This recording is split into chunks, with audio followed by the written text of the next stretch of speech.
Queridos, graça e paz, queremos cumprimentar todos os nossos irmãos nessa noite, com a graça e com a paz do Senhor.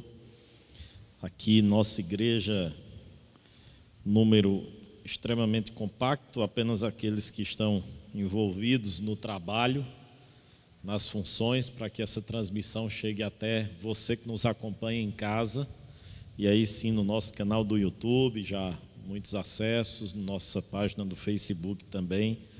Louvado seja o Senhor, porque nós temos a oportunidade de, ainda que com essas restrições, fazermos os nossos cultos, transmitindo, favorecendo a você que está em casa, a ouvir a palavra de Deus e ser alimentado pela Escritura Sagrada, porque nesse tempo tão difícil que a gente tem vivenciado, a única esperança que pode, de fato, não frustrar é Jesus, Qualquer outra esperança, expectativa que a gente colocar, que a gente nutrir, está sujeito ao fracasso, à decepção, à frustração. Somente quando nós colocamos a nossa esperança em Jesus, é que ela não é frustrada e que ela não decepciona, porque de fato o Senhor, Ele é bondoso, nos abençoa, nos socorre, e ainda que não mereçamos, mas o Senhor, por causa da sua bondade e generosidade, Ele nos abençoa.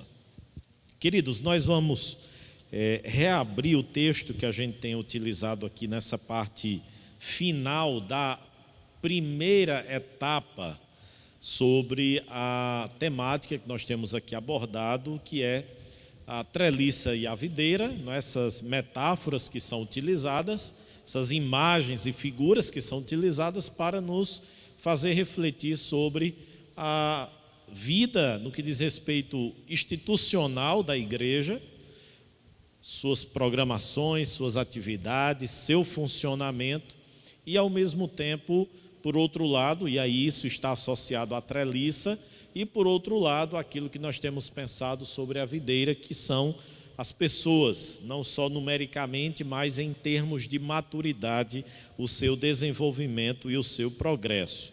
E nós temos trabalhado, irmãos, o texto de Mateus, capítulo de número 28, do versículo 18 ao 20, é um texto bastante conhecido nosso, porque já ouvimos centenas e centenas de sermões sobre esse texto, ou no mínimo citação dele, porque de fato ele resume muito bem aquilo que o Senhor Jesus encarregou os seus discípulos de fazerem. E é isso que a gente tem tentado resgatar, porque aqui o mandamento, a ordenança do Senhor Jesus é para os seus discípulos e não para a liderança da igreja, não para a instituição apenas, mas para todos os seus discípulos. Então Mateus 28,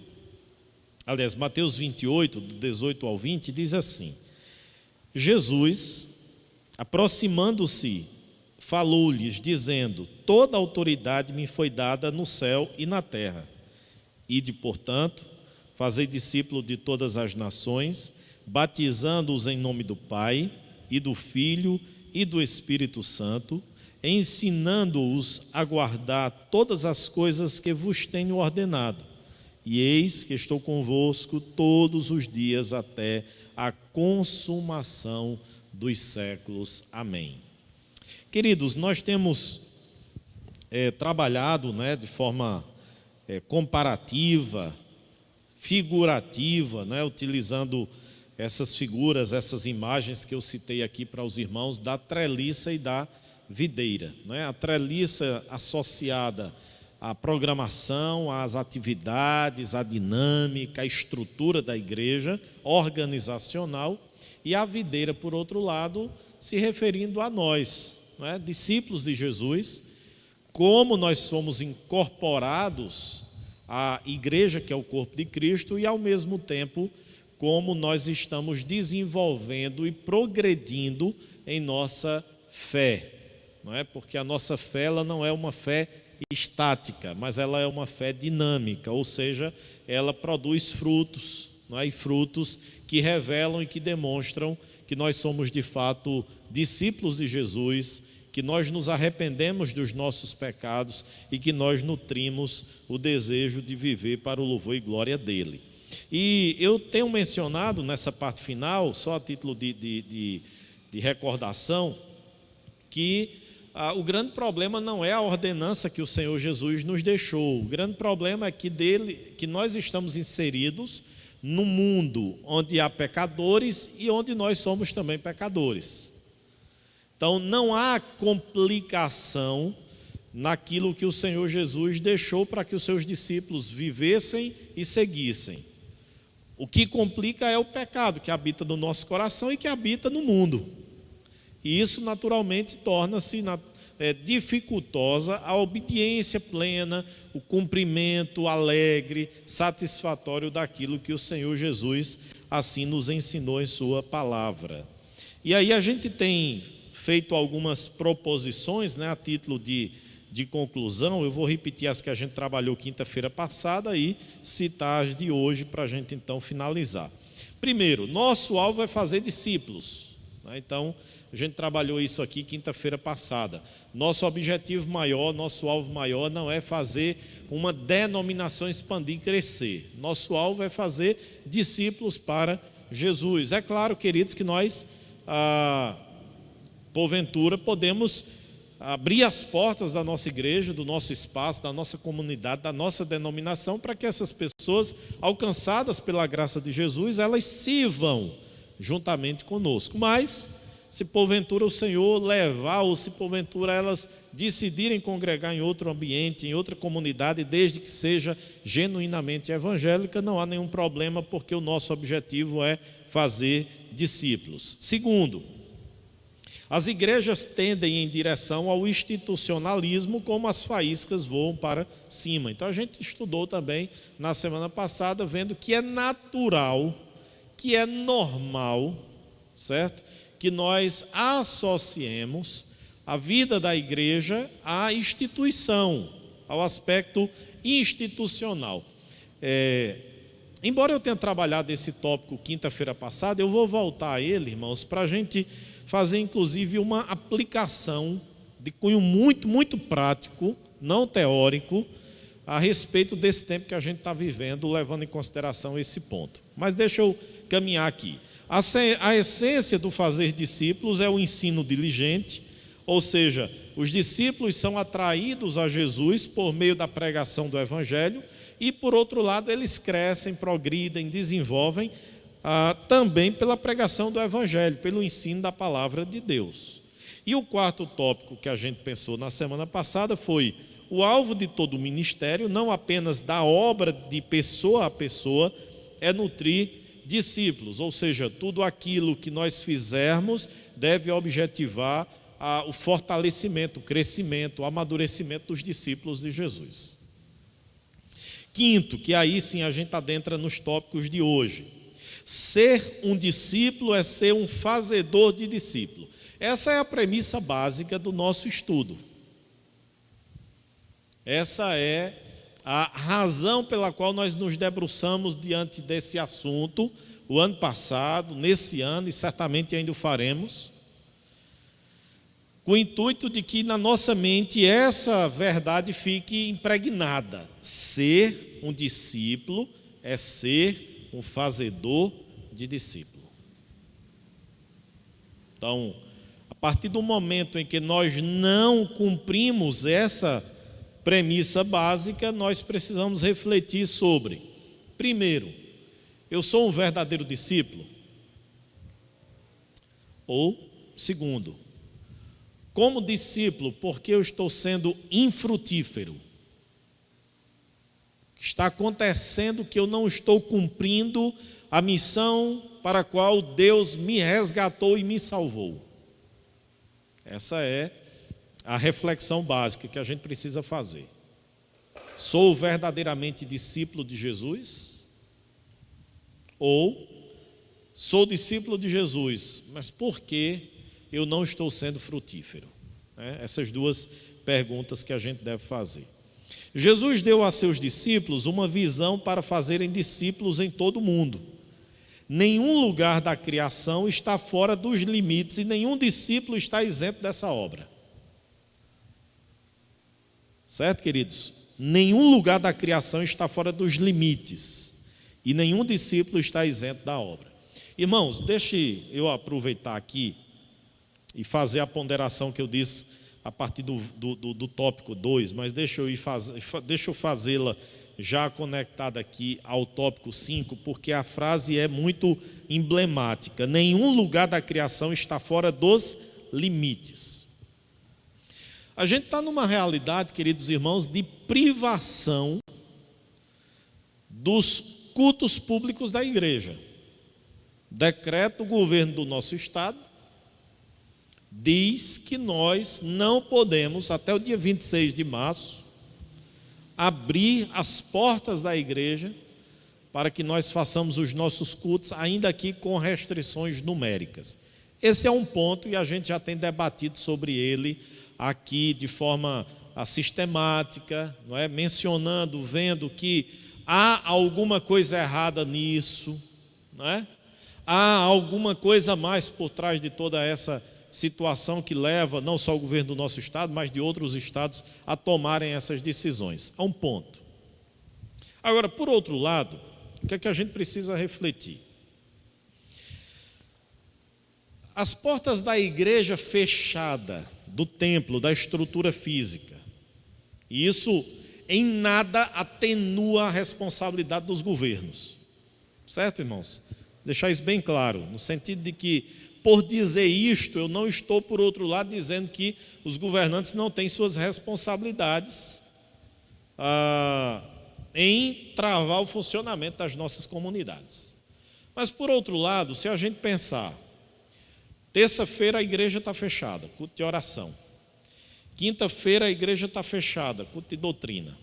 Domingo de manhã a igreja está fechada, escola dominical. Domingo à noite o culto, a celebração noturna está fechada. O trabalho dos jovens, da SAF, da UPH, das crianças, enfim, seja ele que natureza for, esses trabalhos todos estão parados, suspensos, com reuniões apenas pelo Meet. A igreja, no sentido realmente profundo e bíblico, a igreja está parada? A igreja está fechada? Não. O que é que está fechado? Está fechado a estrutura física, com todo o seu conjunto de atividades, certo? Que treina, que capacita, que obedece à santa convocação de Deus para se reunir, para servir, para ofertar um culto que somente ao Senhor é devido. Certo? Então, a igreja, estrutura física, ela está parada de fato, ela está fechada.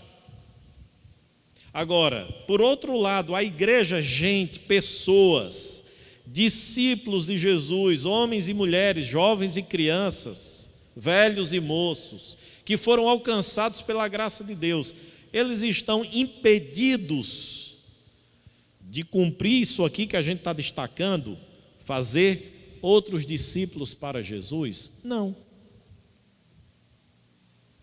Não. Volto a dizer, irmãos, isso não retira em absolutamente nada a responsabilidade dos governantes, né, de ter travado e fechado e obstaculado o funcionamento e a abertura dos cultos públicos. Isso não atenua, isso não tira a responsabilidade deles. Isso aqui é um ponto. Agora, por outro lado, a gente não pode dizer assim, se dia 26 de março, espero que não aconteça, e temos orado para isso não acontecer, mas se porventura dia 26 de março o governador renovar esse decreto, injusto para com a realidade das igrejas, por mais 15 dias, sei lá, por mais quanto tempo, nós, como discípulos de Jesus, por outro lado, estamos trabalhando, estamos tendo convívio familiar, estamos tendo acesso às pessoas por meio das mídias, das redes sociais. A pergunta é: eu só vou orar quando a igreja voltar? Eu só vou estudar a Bíblia quando o culto de doutrina voltar ao presencial? Eu só vou ensinar meus filhos a palavra de Deus quando a escola dominical voltar a funcionar? Eu só vou ofertar o meu culto quando for presencial? Eu só vou evangelizar pessoas que estão sem Cristo quando a igreja puder voltar e fazer culto relâmpago, culto evangelístico? Fazer o aniversário da igreja, fazer uma programação especial, fazer um chá de mulheres, fazer um churrasco de homens, enfim, alguma coisa que objetive evangelizar as pessoas. A gente só vai fazer isso quando o decreto liberar a abertura da igreja. E aí a gente vem para a frase: nenhum lugar da criação está fora dos limites. Cada um de nós, onde nós estamos inseridos, seja presencial ou seja até mesmo virtual nesse período de pandemia, nós temos solo para que a gente semeie a semente do Evangelho. Onde a gente estiver, ali é solo, para que a gente lance a semente. Ah, pastor, mas aquele solo ali, ele é pedregoso, não vai nascer nada ali não. Não é problema nosso. Ali há muitos espinhos, ali só há cactos. Não vai nascer ali nada não. Não é problema nosso. A nossa responsabilidade é onde nós estamos, ali é solo. Se ele é fértil ou não, para produzir a 100, a 500, a 1000 por um, é o Espírito de Deus quem vai dizer. É o Espírito de Deus quem vai revelar e mostrar. A olho nu, para a gente, todo coração, toda vida, toda criatura é solo, para que a gente lance a semente do Evangelho. Agora, que tipo de solo é esse? Aí não é com a gente, aí é com o Espírito Santo de Deus. Ele é quem vai dizer se aquele solo é fértil, se aquele ali caiu entre os espinhos, se a semente ali caiu em terreno rochoso, se ficou ali à beira do caminho. Quem vai dizer isso é o Espírito Santo de Deus. A responsabilidade nossa como discípulo é fazer o quê? Lançar a semente. E onde é que nós lançamos a semente? Só no baixio? Na terra fértil? Isso aí a gente faz com a agricultura, que a gente conhece. A gente sabe quando coloca ali, dá uma enxadada ali, cava, a gente sabe se aquela terra é propícia para o feijão, para o arroz, para o milho. A gente sabe distinguir, mas corações, vidas, a gente não tem esse poder. Esse poder quem tem é o Espírito Santo de Deus. A nós só nos cabe o olhar nu. E aí, ao olhar nu, toda pessoa, por mais que a gente olhe superficialmente e veja como uma pessoa depravada, incrédula, a gente precisa lançar a semente do Evangelho. E o Espírito Santo de Deus é quem produz. Agora, vamos mais o complemento dessa frase. Nenhum discípulo está isento dessa obra. Volta o tópico que a gente tem abordado, queridos. A responsabilidade de fazer discípulos é de todo discípulo. Não o carrego. E aqueles irmãos que têm absolvido esse entendimento, não carreguem e não permitam que outros, que talvez não estejam acompanhando esse estudo, que não tenham esse entendimento, joguem sobre mim ou sobre qualquer outro pastor que vier depois de mim, essa responsabilidade, esse peso, de que é do pastor, ou extensivo um pouquinho à liderança da igreja, fazer outros discípulos para Jesus. É sim, é nossa, tanto quanto é de qualquer membro da igreja.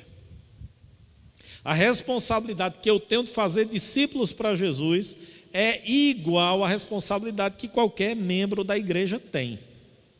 Não é o fato de ser pastor da igreja que eu tenho uma responsabilidade maior no que diz respeito a fazer outros discípulos para Jesus.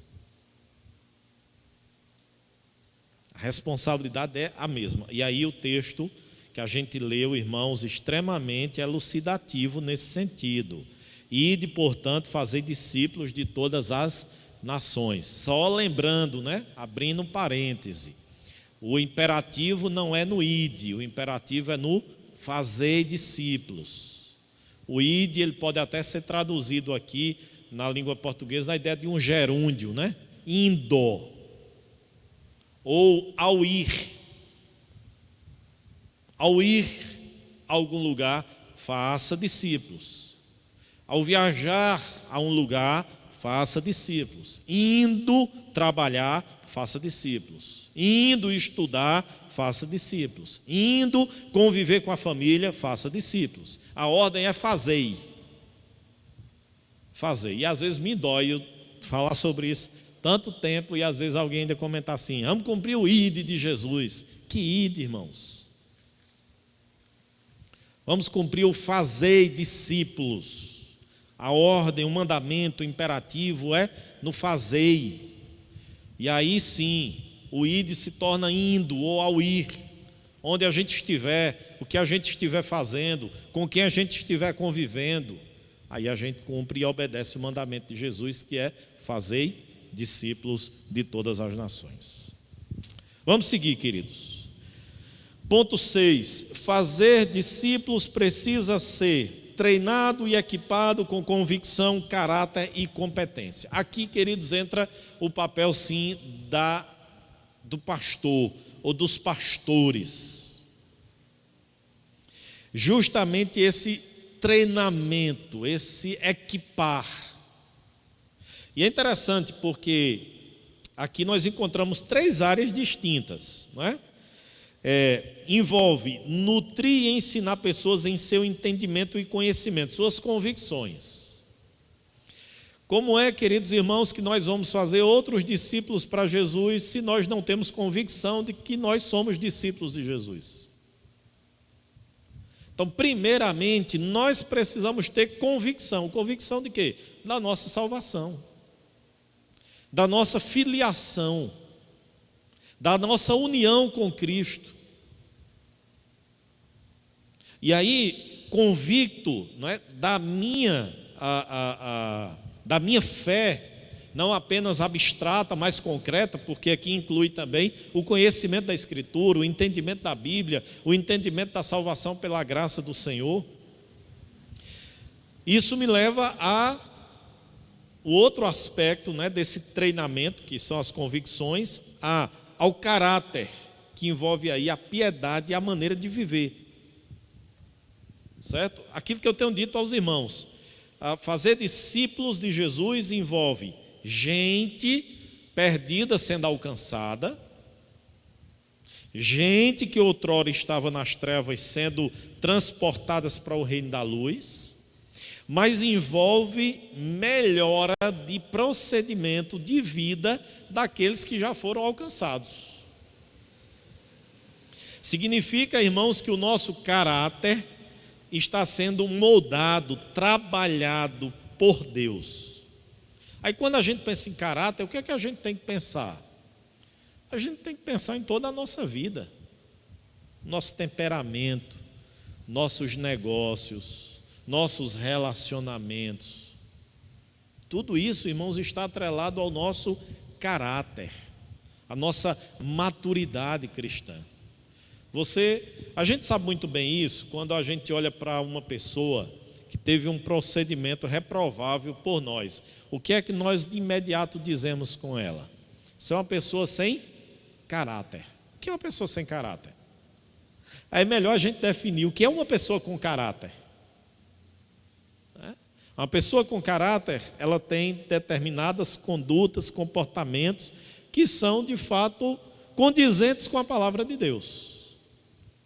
Então é isso que a gente precisa, ter convicção, o nosso caráter, a nossa vida ser moldada, ser transformada, e aí a gente precisa lembrar disso, porque eu sou ímpio, e as pessoas me conheceram na minha vida de impiedade, de mundanismo. De um dia para outro, parêntese aqui, não há pessoas que estão se convertendo, ou é convertido ou não, mas de um dia para o outro eu chego e digo assim: eu sou salvo, eu sou agora uma nova criatura, eu sou uma nova pessoa. E aí você está inserido num ambiente onde tem pessoas ali que conheceram a sua vida ou a minha vida na época da impiedade, no dia anterior. Rapaz, você virou crente agora, você é uma nova criatura, você é uma nova pessoa, você é evangélica, né? Esse termo que está tão desgastado na nossa sociedade. E aí onde é que essa pessoa vai realmente perceber essas convicções? Aí entra o caráter, na mudança, na transformação. Se eu era negociante e se eu fazia negócios desonestos, corruptos, agora eu vou procurar fazer o quê? Negócios honestos, lícitos. Se eu era uma pessoa extremamente iracunda, colérica, agora as pessoas precisam perceber que eu estou mudando, que eu estou melhorando, que eu estou me tornando um pouco mais brando, mais paciente. Então, as pessoas vão ver, as pessoas que nos conheceram outrora, quando nós vivíamos na impiedade, elas vão perceber que aquilo que a gente declarou, as convicções que a gente professou, elas de fato estão internalizadas, porque elas estão produzindo o quê? Mudanças, transformações. Agora, se a gente chega e diz, mas a nossa vida não condiz com as nossas palavras, o que é que o mundo vai dizer? O que é que os ímpios dirão? Ser crente igual a A, B ou C é melhor não ser. Ou, como é que você ousa falar que é seguidor de Jesus, mas por outro lado você tem estes comportamentos? E aqui, queridos, a gente precisa sempre pontuar. Há pecados na nossa vida, porque nós pecamos, mas pecados que são pontuais. E há pecados na nossa vida que são habituais, que não há mudança, que não há transformação. Porque é natural, queridos, que o mundo olhe sempre para a igreja, seja para tirar pedra, ou seja para se inspirar em alguma coisa boa. Porque essa é a realidade. Ou o mundo olha para a igreja para tirar pedras, ou ele olha para a igreja para se inspirar, para ver, olha que comunidade bonita, que valores eles cultivam, que relacionamentos eles mantêm. Vamos nos espelhar neles? Agora, uma coisa é o mundo perceber uma fraqueza, uma falha na linha geral da nossa vida. Outra coisa é o mundo perceber que não há melhoria, não há crescimento, não há evolução.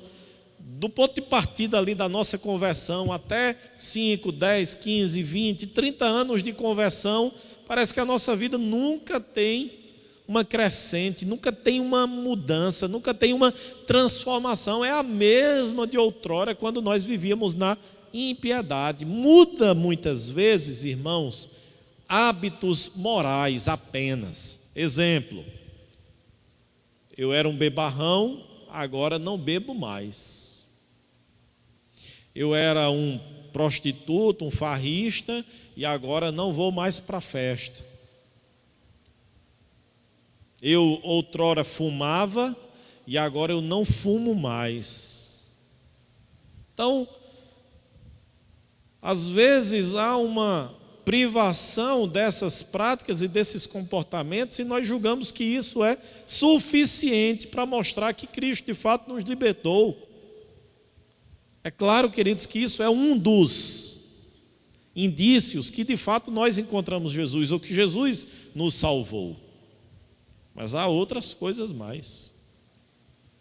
Porque não é apenas esses pecados externos, visíveis, moralmente condenáveis, para a perspectiva daqueles que seguem a Jesus, que comprovam que de fato nós somos novas criaturas. Há comportamentos, condutas mais profundas, que às vezes só quem vê é o cônjuge, que às vezes só quem vê são os filhos ou os pais, que às vezes só quem vê são os amigos ali muito íntimos e muito próximos,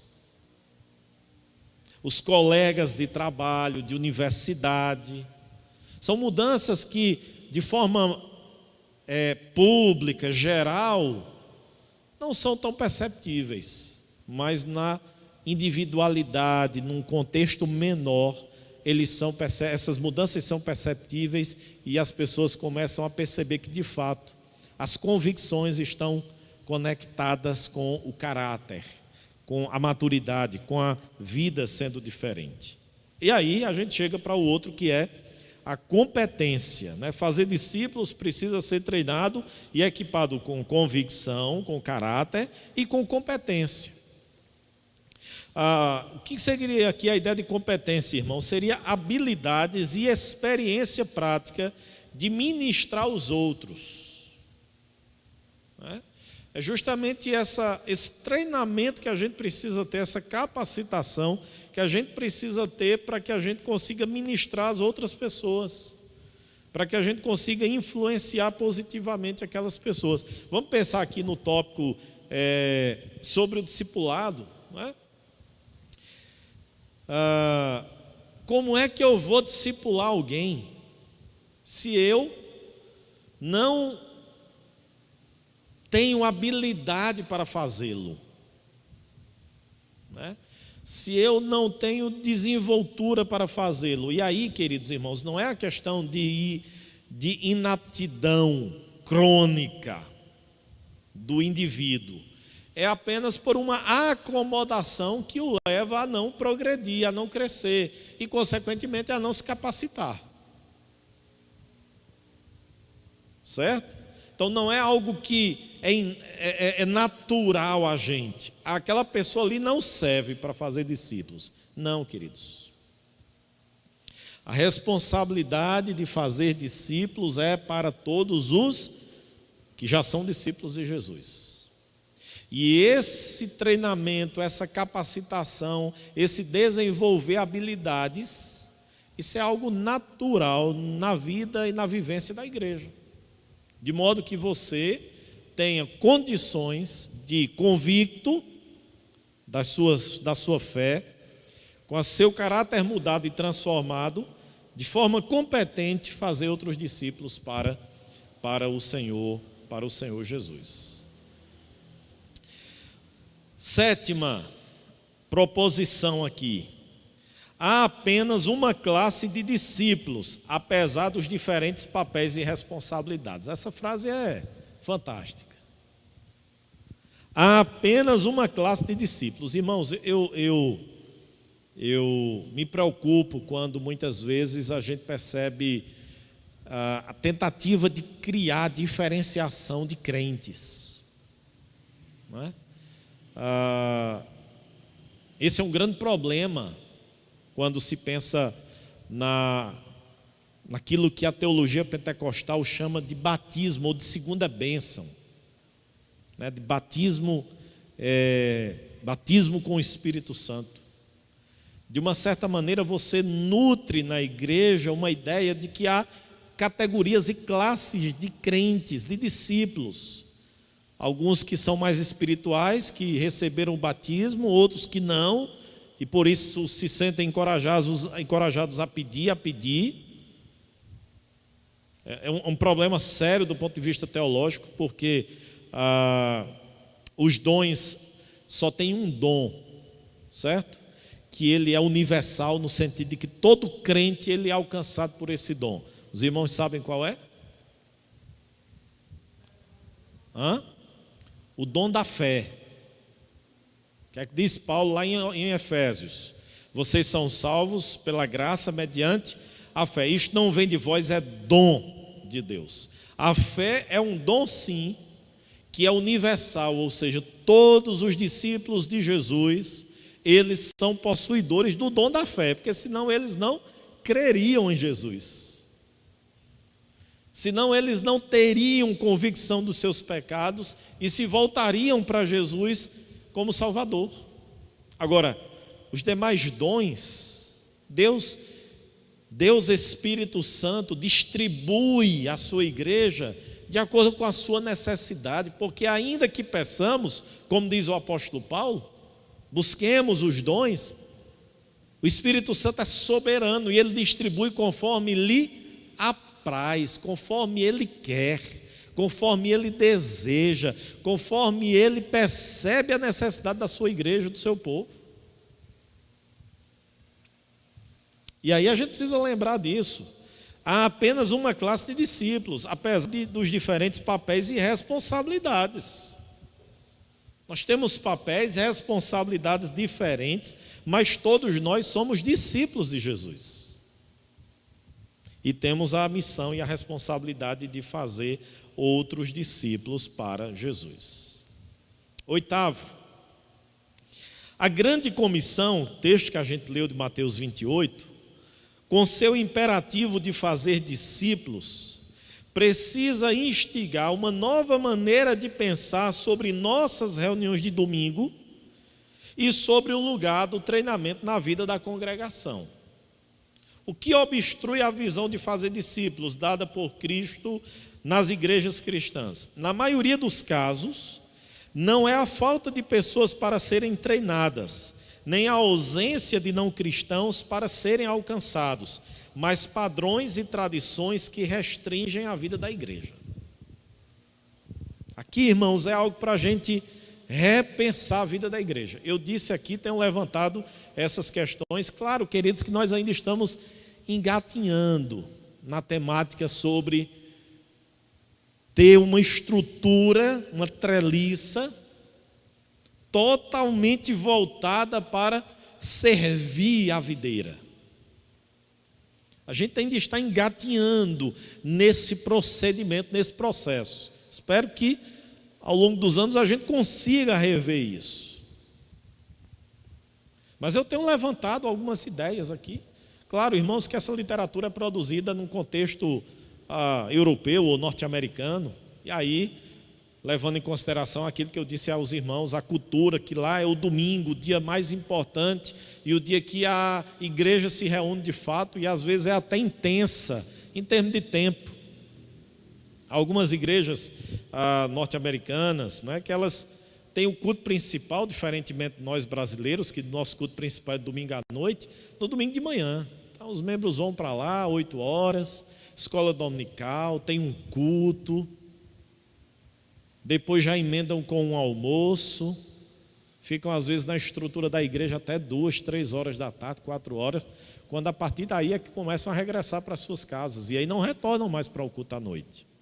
Mas substituem o culto à noite por uma manhã intensa, não só de cultos solenes, mas de comunhão, de confraternização, no almoço, num café da manhã,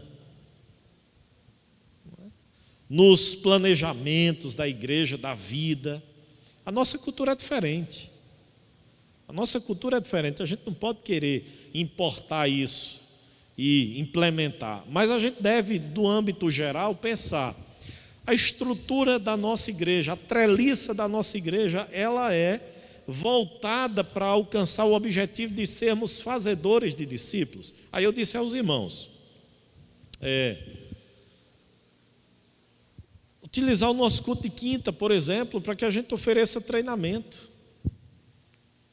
para que a gente ofereça capacitação, para que pessoas sejam treinadas e consigam, nos diferentes níveis de maturidade, de conhecimento em que elas se encontram,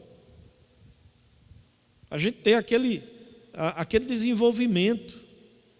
Não é? Eu me deparo muito, irmãos, com isso na sala de novos membros. A gente começou sexta-feira passada. Porque a sala de novos membros, a gente coloca os nossos filhos que foram batizados na infância e que chegaram à adolescência e que querem publicar a fé, estão lá. A gente coloca os novos convertidos, aqueles que vieram de uma outra fé e naturalmente agora abraçaram a fé verdadeira, a fé cristã. E nós colocamos pessoas oriundas de outras denominações. Então está todo mundo lá.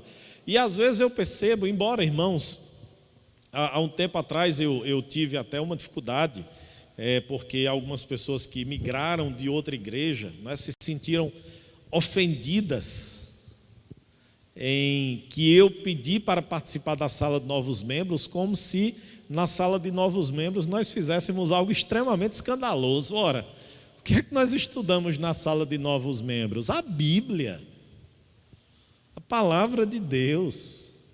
Então não há nenhum tipo de dificuldade, isso revela a vaidade, o orgulho do nosso coração. Não é? Porque não há nenhuma dificuldade em que nós nos submetamos ao estudo da Bíblia, ainda que ele seja o básico, o essencial, aquilo que nós já sabemos de cor e salteado, mas que precisa ser reacendido em nosso coração e mente. Mas eu fico a refletir sobre essa sala, porque de fato nós temos pessoas que já têm um nível de maturidade, de conhecimento diferente daqueles que estão introduzindo agora. E aí eu fico a pensar, nossa sala de novos membros deveria, dentro do tópico novos membros, ter duas subdivisões. Novos convertidos, e aí talvez filhos nossos que farão profissão de fé, porque estão saindo da infância, adolescência, precisa, e outra subdivisão lá, membros oriundos de outras denominações. E você oferecer materiais num dado momento distintos, mas lá na frente iguais, semelhantes. Porque quando você chegar no sistema de governo, tanto faz você ensinar um novo convertido, como você ensinar um membro que vem da Batista, da Assembleia, da Congregacional, de qualquer outra denominação evangélica, da Vida Nova. Você precisa mostrar que o sistema de governo presbiteriano é diferente do sistema de governo episcopal ou congregacional. Quando você chegar nos tópicos sobre batismo infantil por aspersão, da mesma forma. Mas o que eu estou querendo mostrar para os irmãos é difícil você pegar um auditório extremamente heterogêneo e você conseguir capacitá-lo igualmente. Você tem que ter níveis, você tem que ter subdivisões, para que você acompanhe ou a faixa etária, ou acompanhe o grau, né? E aí eu acredito que a melhor forma de fragmentar a igreja nesse sentido é por níveis de maturidade. Por níveis, é claro que a IPB trabalha com a sociedade interna, eu não tenho nenhum obstáculo de trabalhar com o SAF, o PH, o MP, o UPA, o CP, desde que elas sejam dinâmicas. Desde que elas se reinventem e não fiquem apegadas lá ao manual da década de 50, onde o mundo era diferente do nosso. Não há nenhum problema. Mas eu entendo, irmãos, que a igreja ela tem duas divisões que seriam extremamente abençoadoras se nós conseguirmos implementá-las. A primeira é por dons, por vocações, e a segunda é por maturidade, por piedade. Quando eu falo em dons e vocações, eu estou falando de quê? Daí vem um modelo, não é, que também não é perfeito, que é o modelo de ministérios, não é? Porque você agrega pessoas. Exemplo, ministério de oração e intercessão. Quem é que tem que estar lá?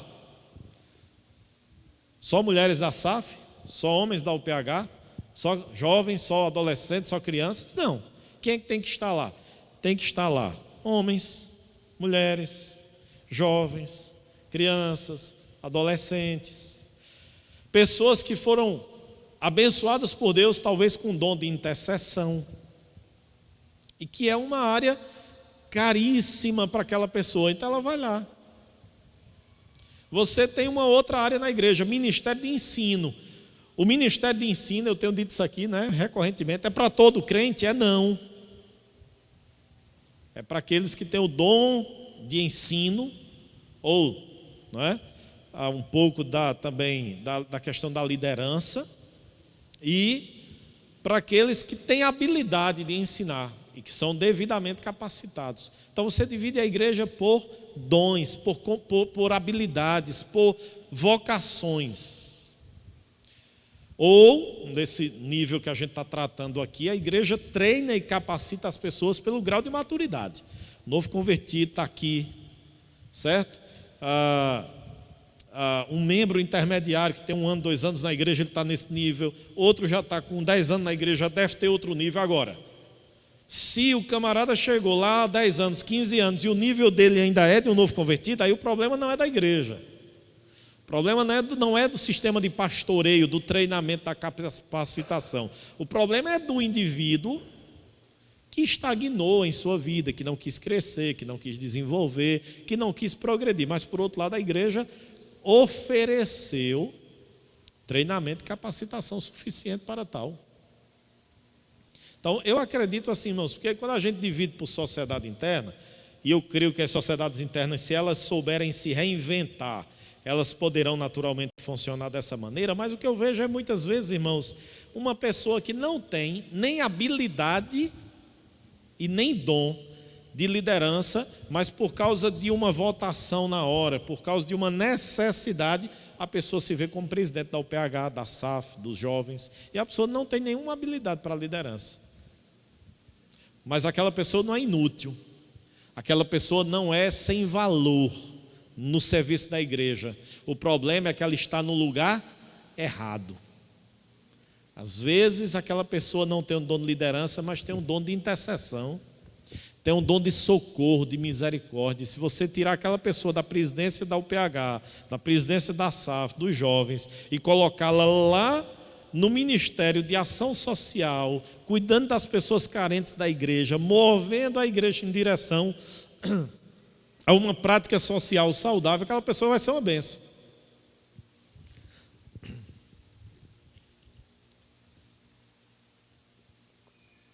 E aí algumas coisas acontecerão.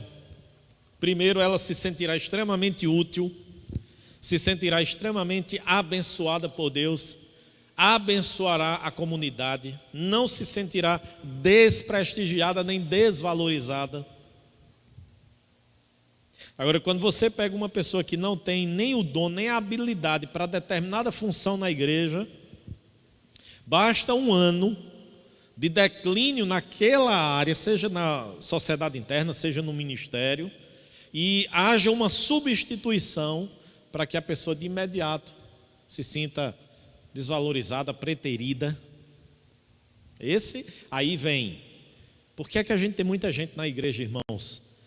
Ferida, magoada, frustrada, que não quer fazer mais nada na igreja, que não quer servir, que quer ser o crente bancário, não é? Ou seja, quer ficar só sentado no banco, quer só vir, só para ali, né? Ter uma função de associado, de espectador, às vezes até contribui financeiramente, quer ver a manutenção da igreja, contribui para que a igreja seja mantida, tudo direitinho, mas quando você diz, fulano, a gente está precisando, não, estou fora.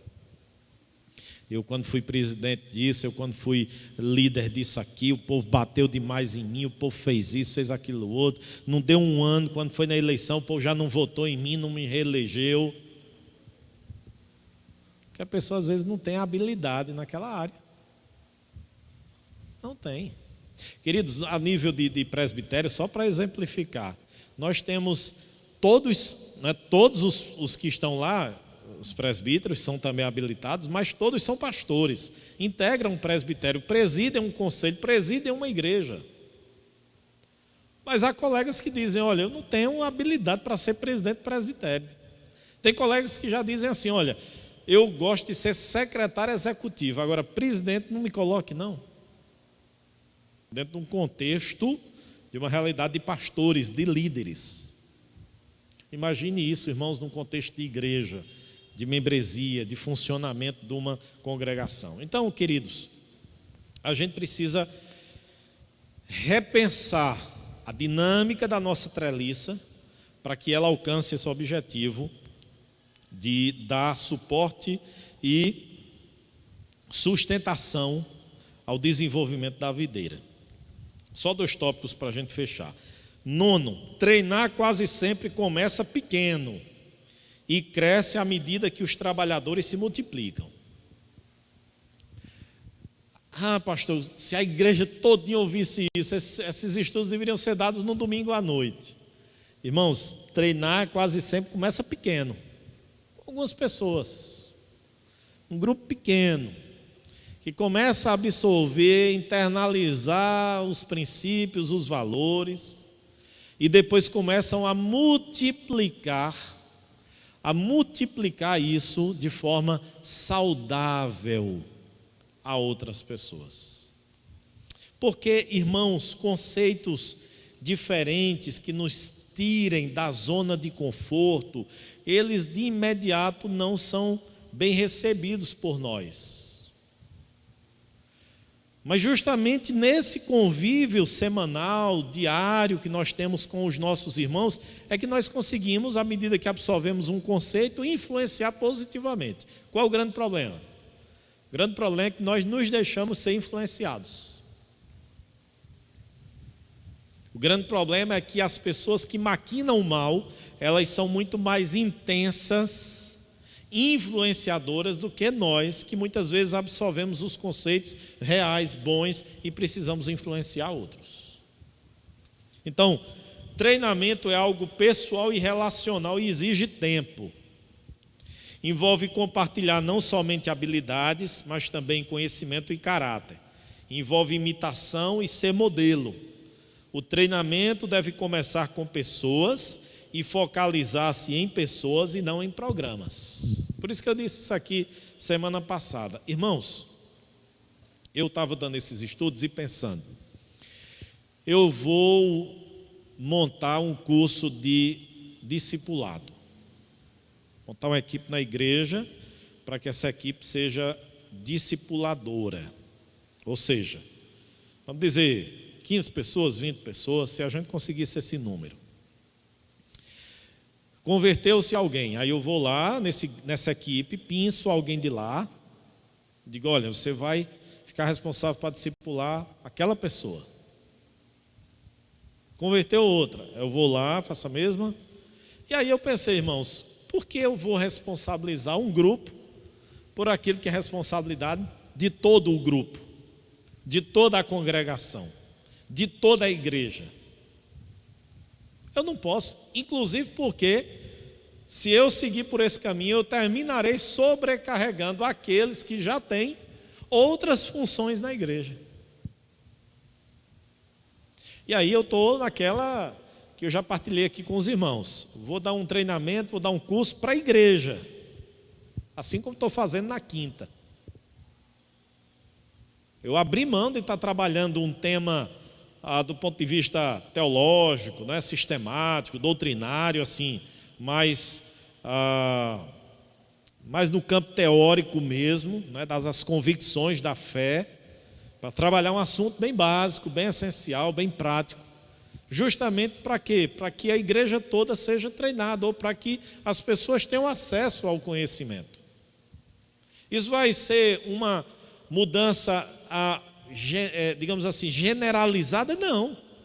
Tem gente que não acompanha, e não acompanha não é porque não tenha tempo, é porque não tem interesse mesmo, não acompanha nem presencial, nem acompanha virtual. Quando a gente toca no assunto, não concorda, entende que a sua vida é trabalhar de segunda a sábado, e a vida minha do pastor, que estou sendo remunerado pela igreja, é também trabalhar de domingo a domingo, trazendo novos convertidos para a igreja, e que a função dele é apenas trabalhar, estudar, cuidar da família, colocar o pão de cada dia e, dependendo da disponibilidade de tempo, fazer alguma coisinha aqui na igreja. Então, há pessoas assim? Claro que há. Claro que há. Mas a vida da igreja não pode ser norteada pelo que não absorve o conhecimento verdadeiro e correto. A vida da igreja deve ser moldada, revista por aquilo que a palavra de Deus nos ensina. Quer agrade a todos, quer desagrade a alguns, quer todos abracem, quer alguns não abracem. Por quê? Porque aqueles que assim o fizerem já provocarão uma diferença profunda uma diferença profunda. Irmãos, o movimento da Reforma Protestante, eu já falei algumas vezes sobre isso, ele começou pequeno, com os pré-reformadores, uma voz única, destoando de todo aquele império do catolicismo romano. John Hus, John Wycliffe. Depois, Martinho Lutero, lá em Wittenberg, lá na Alemanha. Só que durante o período que Martinho Lutero estava dando aula na universidade, algumas pessoas ouviram as ideias reformadas. E pessoas não apenas da Alemanha, mas de outros países europeus. E quando essas pessoas foram retornando, e o movimento reformado estoura mesmo no dia 17, aliás, no dia 31 de outubro de 1517, na França, na Escócia, na Inglaterra, tinha gente com aquelas ideias já digerindo e disseminando e reproduzindo, e quando se viu, a igreja teve a necessidade, a Igreja Católica Romana fez uma contra-reforma, porque ela foi percebendo a perda, não é, de fiéis, não apenas na Alemanha ali localizada, porque se banisse e queimasse como queimou a literatura produzida por Martinho Lutero, se excomungasse ele, não é, do sacerdócio romano, se o perseguisse, silenciaria e acabaria. Não, outras pessoas ouviram e foram disseminando, e quando menos esperaram, a Reforma Protestante estava tendo adeptos não só na Alemanha, mas na Europa. Isso aqui, irmãos, essa pouca gente, às vezes com uma voz, solitariamente, mas outro vai abraçando, outro vai absorvendo, outro vai entendendo, e a gente vai disseminando, e a gente vai reproduzindo, e quando menos a gente esperar, boa parte da igreja está vivendo a realidade de uma treliça boa, forte, mas apenas como sustentáculo da videira. E aí, por fim, nós precisamos desafiar e recrutar a próxima geração de pastores e mestres e evangelistas, não é? Quem é que vai treinar esse povo todo, irmãos? Quem é que vai capacitar a videira, aqueles que estão incorporados aí na videira, para que possam cumprir a sua função dentro desse reino? Se a treliça, ele é esse instrumento para treinamento, não é? Se a treliça, ela serve para dar sustentação no intuito de que a igreja cumpra o seu propósito de videira, de maturidade, de crescimento numérico, quem é que vai treinar? São pastores, são mestres, e a igreja precisa recrutá-los. O que é que significa recrutá-los? Significa que a igreja deve promover, cultivar sempre a verdade de que quem aspira ao episcopado, excelente obra aspira.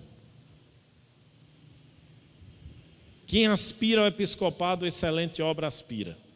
O grande problema é que nós hoje, pais, quando olhamos para os nossos filhos, nós queremos que eles sejam tudo, menos pastores, menos missionários. Não são bem remunerados, não têm a estabilidade, ainda que em algum momento seja bem remunerado, mas não tem estabilidade financeira numa cidade, passa por situações adversas, e nós queremos os nossos filhos numa situação extremamente confortável. Mas a gente precisa entender que a igreja deve recrutar novos obreiros, novos pastores, novos mestres. Particularmente, irmãos, semana passada,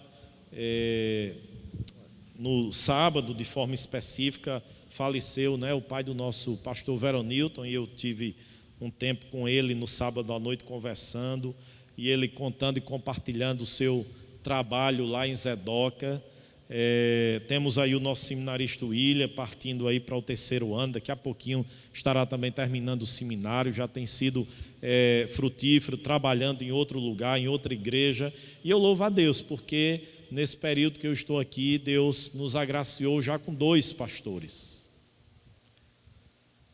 E quem sabe Deus nos dará outros mais. Uma igreja que o último pastor que produziu foi na década de final de 70, né, Toninha? Pastor Saul, início de 80. Último pastor que nossa igreja produziu. E Deus nos abençoou nesse tempo, de forma frutífera, que nós já temos um no campo, temos um em preparação, em capacitação, em estudos, daqui a pouquinho vai estar no campo, e quem sabe Deus nos abençoará com outros mais. Não pastores apenas, mas missionários, mulheres também, que podem abrir mão de todo o seu conforto para se dedicar à obra do Senhor. E cabe a nós pais incitá-los, incentivá-los, orar por eles, para que Deus os abençoe e para que Deus torne eles bênçãos no reino de Deus. O que a gente precisa orar pelos nossos filhos, queridos, não há nenhum problema em que a gente queira o melhor profissionalmente, financeiramente, familiarmente para os nossos filhos. Devemos orar para Deus dar bons casamentos, tanto para o homem como para a mulher. Devemos orar para Deus dar boas profissões, bons empregos para eles. Mas a gente não pode deixar de orar pelo motivo principal, para que eles sejam bênçãos no reino de Deus.